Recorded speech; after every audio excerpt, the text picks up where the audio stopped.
तो यार अब तुमने थारा भाई जोगिंदर की बकचोदी तो सह ली, हजम भी कर ली होगी, लेकिन अब तुम्हें इस थारा बहन जोगिंदर से कौन बचाएगा?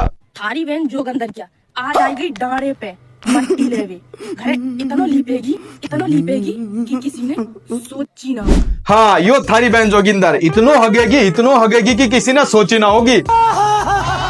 अब तुम सोच रहे होगे कि ऐसी बकचोदी आखिर आ कहां से रही है? कौन है? तो इसका सिर्फ एक ही गुरु है, थारा भाई गांडूदर, सॉरी थारा भाई जोगिंदर।